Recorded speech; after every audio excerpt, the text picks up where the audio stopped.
Hello aspirants, I am T.S. Sodhi again here with you.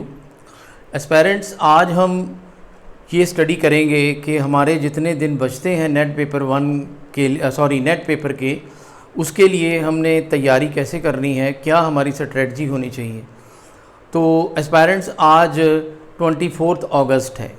अगर हम कल से इसको देखते हैं, मैं कुछ आपके लिए शेड्यूल लेके आया हूँ कि वो शेड्यूल अगर आप फॉलो करेंगे तो आप अच्छी तरह से तैयारी कर सकते हो, प्रोवाइडेड कि आप पैनिक मत हो, किसी तरह से की टेंशन में नहीं रहना, किसी तरह की एंजाइटी में नहीं रहना, और जिस पर्टिकुलर टॉपिक को आप करते हो उस पे ही कंसंट्रेट करना है।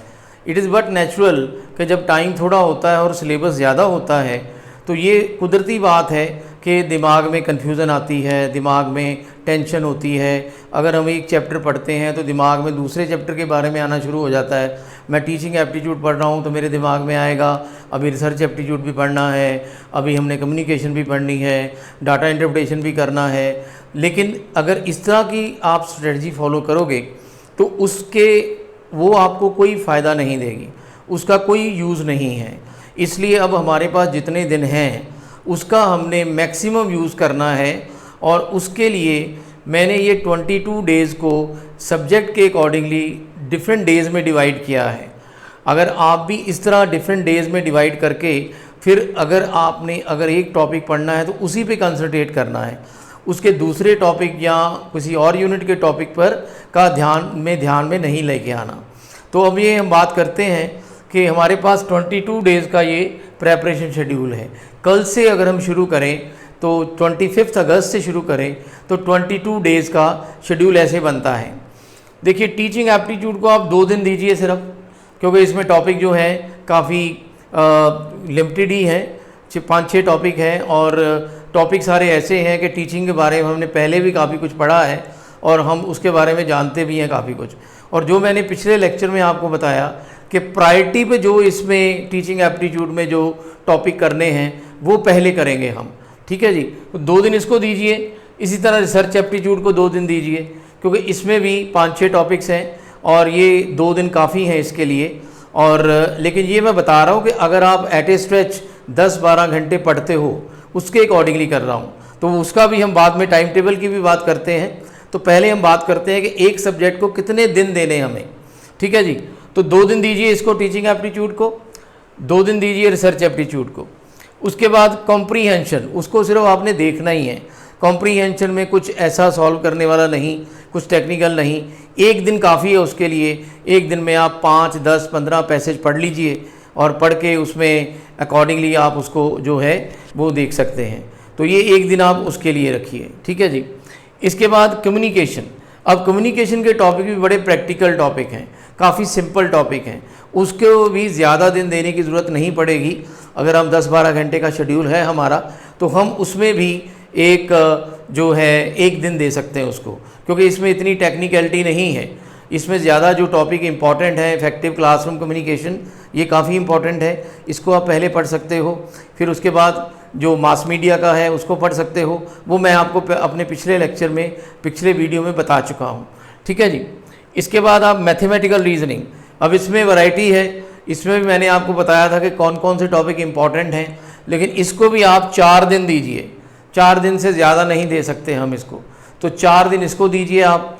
इसके बाद बात करते हैं लॉजिक में 2-3 टॉपिक्स हैं। अब मेनली एक ही टॉपिक बड़ा है जो स्ट्रक्चर ऑफ आर्गूमेंट वगैरह का टॉपिक है, तो इस भी सारा कुछ लॉजिक, इंडियन लॉजिक या वेन डायग्राम के जो टॉपिक्स हैं वो हमारे 1 दिन में बड़े अच्छे से हो जाएंगे, इसमें कोई प्रॉब्लम नहीं है, ठीक है जी।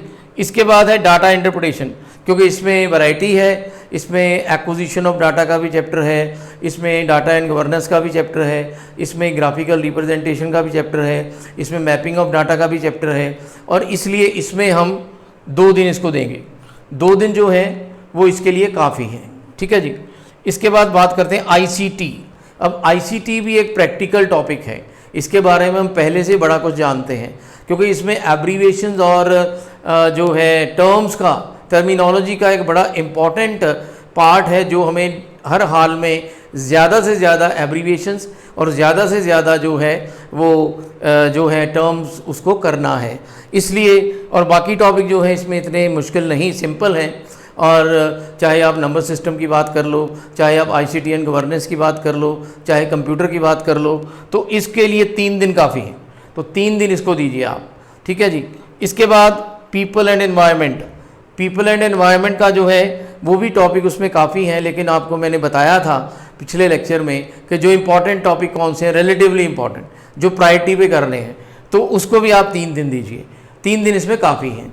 इसके बाद हायर एजुकेशन, हायर एजुकेशन को आप 2 दिन दीजिए, क्योंकि इसमें पॉलिसीज़ हैं, इसमें फैक्ट बेस्ड सारे टॉपिक्स हैं, तो इसलिए इसमें कुछ ज़्यादा मुश्किल नहीं आएगी आपको। गवर्नमेंट की स्कीम्स हैं और ये सारा जो है गवर्नेंस के बारे में है, तो ये 2 दिन में बड़ा इजीली हो जाएगा। तो ये आपके स्टडी के डेज़ हो गए। और 1 दिन आप रखिए मॉक टेस्ट के लिए, क्योंकि मॉक टेस्ट देना बहुत ज़रूरी है। मॉक टेस्ट जो है 1 दिन में आप 3, 4, 5 मॉक टेस्ट भी दे सकते हो। और जैसे मैंने आपको बताया कि मेरी बुक में वो ऑनलाइन मॉक टेस्ट अवेलेबल हैं, आप उनको कर सकते हो। अगर आप उस बुक को कंसल्ट करते हो, उस बुक को आप देखते हो, उसके अकॉर्डिंगली भी अगर आप उस बुक को भी आप अगर कंसल्ट करते हो, तो उसको भी इसके अकॉर्डिंगली आपका 20-22 दिन में कोर्स सारा कंप्लीट हो जाएगा। तो बुक में काफ़ी कुछ ऑर्गेनाइज्ड है, तो ये आपकी MCQs की प्रॉब्लम नहीं रहेगी, थ्योरी के चैप्टर के कॉन्सेप्ट की प्रॉब्लम नहीं रहेगी, डाटा इंटरप्रिटेशन हो गया, कॉम्प्रीहेंशन हो गया, फिर मैथमेटिकल रीजनिंग की कोई प्रॉब्लम नहीं रहेगी, डिटेल्ड सॉल्यूशंस हैं उसमें। तो असर्शन रीजनिंग फिर मैं आपको कहूँगा कि वो बहुत इंपॉर्टेंट है। असर्शन रीजनिंग की प्रैक्टिस हमें मैक्सिमम करनी है। तो अगर आप उसको बुक को फॉलो करोगे तो ये वाले जो डेज़ हैं इसके अकॉर्डिंगली आप उसको अपनी प्रेपरेशन को डिस्ट्रीब्यूट कर सकते हो। एक चीज़ मैं आपको और बताऊं कि अगर आप पहले 2 दिन टीचिंग एप्टीट्यूड को दे रहे हो, तो उन 2 दिनों में आपने और किसी सब्जेक्ट के बारे में नहीं सोचना, रिसर्च एप्टीट्यूड के बारे में नहीं सोचना, इसके और थ्योरी के ICT के बारे में नहीं सोचना, कम्युनिकेशन के बारे में नहीं सोचना। मतलब आपने सिर्फ उन 2 दिनों में टीचिंग एप्टीट्यूड पे ही कंसंट्रेट करना है, तभी हमारा जो नेट पेपर 1 की प्रेपरेशन अच्छे से हो सकती है। ये ठीक है, टाइम लिमिटेशन है, पर इसमें हम क्या कर सकते हैं, वो यही होता है कि मिनिमम टाइम में हम मैक्सिमम कैसे दे सकते हैं, बेस्ट पॉसिबल कैसे कर सकते हैं। और प्लानिंग जो है हर टाइम पे काम आती है, चाहे प्रेपरेशन का टाइम थोड़ा हो या ज़्यादा हो। Without planning we can not prepare, without scheduling we can not prepare. तो अब ये थोड़ा सा टाइम है, उसके अकॉर्डिंगली ये शेड्यूल जो है अगर आप फॉलो करते हो, without thinking about the other subject, when you are concentrating on one subject, don't think about the other subject. और ये बिल्कुल पैनिक होके नहीं करना, किसी तरह की घबराहट नहीं होनी चाहिए, किसी तरह का माइंड में डर नहीं होना चाहिए। अपने आप वर्थ पे कॉन्फिडेंस रखिए, अपने वर्क पे कॉन्फिडेंस रखिए। तो ये तो था डेज़ की डिस्ट्रीब्यूशन कि हमने नेट पेपर 1 को जो डिवाइड करने हैं डेज़, उसके accordingly according to the length और according to the impact of the subject, उसके हिसाब से दिन को डिवाइड किया गया है। तो ये अगर आप फॉलो करते हो तो आपकी प्रेपरेशन, ये जो आपका दिन जाएगा 15 सितंबर तक जाएगा। 16 को आपका पेपर है, लास्ट डे को आप रिलैक्सेशन करोगे, लेकिन उसके साथ साथ मॉक टेस्ट दोगे। और मॉक टेस्ट को जो है अगर आप बुक को फॉलो करते हो तो एक्सप्लेनेटरी आंसर्स उसमें आपको मिल जाएंगे। ऑनलाइन मॉक टेस्ट है और उसकी भी आपकी प्रैक्टिस हो जाएगी। इसके बाद बात करते हैं कि डेली का टाइम टेबल क्या होगा आपका। अब डेली टाइम टेबल बड़े आराम से, कोई ऐसा नहीं है कि आपने कोई ये नहीं करना कि सारी रात पढ़ना है या सारा दिन पढ़ना है, या घबराहट अपने माइंड में रखनी है कि इसमें अपने खाना छोड़ देना है, डिनर नहीं करना, चाय नहीं पीनी, ऐसा बिल्कुल नहीं करना। क्योंकि आपने बिल्कुल रिलैक्स होके जो है वो करना है अपना। जब आप मॉर्निंग शुरू करोगे, मॉर्निंग आप ब्रेकफास्ट वगैरह करके उसके बाद 8 बजे शुरू कीजिए। 8 बजे अपना शेड्यूल जो है, टाइम जो है वो शुरू कीजिए, और 8 से 10 तक मैथमेटिकल रीजनिंग को कीजिए, क्योंकि मैथमेटिकल रीजनिंग जो है वो आपको एक्टिव कर देती है। जब आप शुरू में सुबह कुछ ऐसा काम करते हो जिसमें एक्सरसाइज है, जिसमें IQ लगाना हमें ज़रूरी है, हमें कुछ सॉल्व करना है प्रॉब्लम, तो वो आपको एक्टिव कर देगी। तो इसलिए 8 से 10 2 घंटे आपने मैथमेटिकल रीजनिंग करनी है। तो आप उसमें से वही प्रायोरिटी वाले टॉपिक चूज़ कर सकते हो पहले। इसमें ऐसा कुछ नहीं है कि आपने पहले वही टॉपिक लेना है जो पहले चैप्टर में है या पहले नंबर पर है, ऐसा कुछ नहीं है। ठीक है जी। इसके बाद 10 से 12 आप थ्योरी कीजिए। अब लगातार रीजनिंग करना, अगर 3-3, 4-4 घंटे आप रीजनिंग में लगा दोगे तो दैट विल बिकम मोनोटनस। हमें थोड़ी देर बाद चेंज चाहिए होती है, हमें थोड़ी देर बाद एक वैरायटी के लिए हमें दूसरी चीज़ करनी पड़ती होती है। तो इसलिए 10 से 12 बजे तक आप थ्योरी करेंगे। थ्योरी का जैसे भी आप यहाँ से देख सकते हो कि टीचिंग एप्टीट्यूड अगर करना है, रिसर्च एप्टीट्यूड करना है, कौन सा टॉपिक आपने करना है उसके अकॉर्डिंगली, ये मतलब पर डे का टाइम टेबल है। तो दिन के हिसाब से आप उस तरह इसको एडजस्ट कर लीजिए। इसके बाद थ्योरी करने के बाद 12:30 से 1 PM तक आपने जो थ्योरी की है उसके MCQ सॉल्व करने। जितनी भी थ्योरी आपने की है, 2 चैप्टर किए हैं, 1 किया है, 3 चैप्टर किए हैं, उनके MCQs आपने करने हैं। MCQ साथ साथ भी कर सकते हो, यानी कि इसका मतलब ये है 10 से लेकर 1 बजे तक आपने थ्योरी और प्रैक्टिस दोनों चीज़ें करनी है। इसके बाद 1 से 2 आपका लंच टाइम होगा, आपने ब्रेक लेना है 1 से 2, लंच कर लीजिए उस वक्त, ठीक है।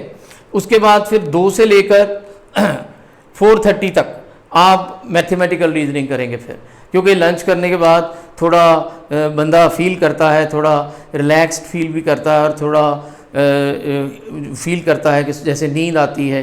तो उसको भगाने के लिए, उस नींद को भगाने के लिए हम मैथमेटिकल रीजनिंग करेंगे जिसमें हमें क्वेश्चन सॉल्व करने हैं, तो वो आपको फिर एक्टिव कर देगा, ठीक है। तो इसलिए ये मैथमेटिकल रीजनिंग 4:30 तक करेंगे आप। इसके बाद 4:30 से 5 तक टी टाइम, चाय का टाइम। आपने किसी अपनी डाइट को स्किप नहीं करना, ये पहली बात अब मैं आपको बता रहा हूँ कि डाइट स्किप नहीं करनी फॉर प्रेपरेशन एट द, मतलब you are not to prepare at the cost of your diet, ठीक है। टाइम पे सब कुछ लेना है। इसके बाद आप 5 बजे से 7 बजे तक थ्योरी करेंगे फिर, ठीक है जी। और फिर 7 से 7:30 तक उसकी प्रैक्टिस, यानी कि 5 से लेकर 7:30 बजे तक थ्योरी और प्रैक्टिस दोनों MCQ सॉल्व करेंगे, ताकि आपके MCQ साथ साथ ही सॉल्व होते रहें। ये नहीं आपने करना कि पहले सारी थ्योरी के चैप्टर्स कर लिए बाद में MCQs करेंगे, ऐसे नहीं कुछ भी होगा। और जब भी आप थ्योरी करते हो इसके साथ साथ 1-1, 2-2 कॉम्प्रीहेंशन भी देख सकते हो। ये आप पर है कि आपने किस थ्योरी के किस स्लॉट में, किस स्पेल में कॉम्प्रीहेंशन देखने हैं। उसका अलग से टाइम टेबल इसमें नहीं आता, क्योंकि वो एक कंसल्ट करना होता है सिर्फ। तो जब भी आप थ्योरी पढ़ोगे, जैसे अगर आप यहाँ थ्योरी पढ़ रहे हो, यहाँ थ्योरी पढ़ रहे हो, तो आप कॉम्प्रीहेंशन 1 या 2 पैसेज देख सकते हो। तो इसके बाद जब हम बात करते हैं 7:30 के बाद, 7:30 से 8:30 फिर आपने मैथमेटिकल रीजनिंग करनी है। 7:30 से 8:30 फिर आपने मैथमेटिकल रीजनिंग करनी है, ठीक है। इसके बाद 8:30 से लेकर 9 बजे तक डिनर, ठीक है। अब जब आप डिनर तक पहुंचते हो तो सारा दिन काम करके आप काफ़ी एक्टिव हो जाते हो, मतलब उसमें आपका एक माइंड भी बन जाता है, आप कंसंट्रेट करते हो और आपका एक माइंड होता है कि इसके बाद मैं फिर पढूं, क्योंकि अब यहाँ मैथमेटिकल रीजनिंग हम कर चुके हैं। तो इसलिए 9 से लेकर 10:30 तक थ्योरी का पार्ट करेंगे, ठीक है। डिनर के बाद भी फील होता है कि जैसे नींद आ रही है, कुछ आ रहा है, तो आप उसके साथ चाय कॉफ़ी कुछ ले सकते हो ताकि आपको जो नींद है वो ना आए। लेकिन थ्योरी के भी कुछ ऐसे टॉपिक हैं जो टेक्निकल हैं और जिसमें अगर आप करते हैं ICT है और है जिसमें नींद जो है नहीं आती, वो या भाग जाती है, ठीक है जी। अच्छा, इसके बाद 10:30 से 11 तक आप प्रैक्टिस करोगे, ठीक है। और उसके बाद आपने you are to go to bed for sleeping. 11 बजे आपने सो जाना है। सारी रात नहीं पढ़ना, ये आप दिमाग में, माइंड में रख लीजिए। जो इस वक्त सारी रात पढ़ेंगे वो सक्सेसफुल नहीं होंगे, उनके सक्सेस के चांसेस बहुत कम होंगे। तो इसलिए हमने एक तो रिलैक्स होकर पढ़ना है और एक हमारे कूल माइंडेड होके, और किसी तरह की टेंशन ना हो, एंजाइटी ना हो, पैनिक ना हो। इसमें कई बार आपको आसपास से बातें करने को मिलेंगी, जी उन्होंने वो कवर कर लिया, इसने ये कवर कर लिया। आपने किसी की बात नहीं सुननी, आपने अपना टाइम टेबल फॉलो करना है, उस टाइम टेबल को जो कि इस तरह सजेस्ट किया है मैंने। इसमें आप थोड़ी बहुत चेंजेस भी कर सकते हो। मेरे हिसाब से ये आइडियल वे होगा आपका, ये 22 दिनों में जो प्रेपरेशन आपने करनी है उसके हिसाब से ना तो आपको टेंशन होगी, सारा सिलेबस भी कवर हो जाएगा। और ये लिमिटेशन टाइम की है, आई अंडरस्टैंड, लेकिन अब इसमें कुछ नहीं कर सकते हो। अगर पेपर 16 सितंबर को है या 16 सितंबर से शुरू है, अब अगर आपका रोल नंबर इस तरह आता है कि आपका स्लॉट 21 वाला बन जाता है, तो आप फिर इस टाइम टेबल को फॉलो कर सकते हो आगे। ठीक है। लेकिन अभी ये 16 सितंबर के हिसाब से 22 डेज़ का शेड्यूल है। तो ये वाला शेड्यूल मैंने बड़े सोच के अपना सारा कुछ कैलकुलेट करके इसको बनाया है कि अगर मैंने पेपर देना हो, अगर मैंने अपीयर होना हो तो मैं कैसे करूँगा। इसके साथ साथ आप अपना पेपर सेकंड का शेड्यूल भी बना सकते हो, क्योंकि पेपर सेकंड आपका अपना पेपर है, आपने उसको, यू आर द बेस्ट जज कि आपने उसको कैसे करना है। लेकिन ये शेड्यूल डिस्टर्ब नहीं होना चाहिए। ये नहीं होना चाहिए कि पेपर सेकंड की तैयारी करने के लिए आप इस शेड्यूल को डिस्टर्ब कर दो या इसमें आप पेपर सेकंड भी प्रिपेयर करना शुरू कर दो। उसका शेड्यूल आपका अलग से होगा, वो उसके लिए आप ज़्यादा जानते हैं, you are master of your subject, इसलिए वो शेड्यूल जो है वो आप अपनी तरफ से बनाएंगे। उसके भी डेज ऑफ डिस्ट्रीब्यूशन, जो डिस्ट्रीब्यूशन ऑफ डेज जो हैं वो आप कर सकते हैं, जैसे यहाँ किए गए हैं। आपको पता है कौन सा टॉपिक उसमें इंपॉर्टेंट है, कौन से किसमें से क्वेश्चन ज़्यादा आते हैं, ये आपको पता है। तो डिस्ट्रीब्यूशन ऑफ डेज उसमें भी आप इस तरह कर सकते हो। यानी कि दोनों प्रेपरेशन पैरेलल चलनी चाहिए, पैरेलल होंगी दोनों प्रेपरेशन, यानी कि जो प्रेपरेशन आपकी उसमें है वही प्रेपरेशन इसमें होगी। अब वो शेड्यूल कैसे बनेगा वो आप देख सकते हो। तो पेपर 1 के लिए मैंने आपको ये शेड्यूल बना के दिया है, इस तरह आप उसकी तैयारी कर सकते हो। ठीक है जी। तो अगर आपने इसमें थोड़ी बहुत एडजस्टमेंट करनी होगी वो आप कर सकते हो, लेकिन इसमें आपके 10-11 घंटे बन जाते हैं रोज़ के पढ़ने के, और इतना पढ़ना ज़रूरी है।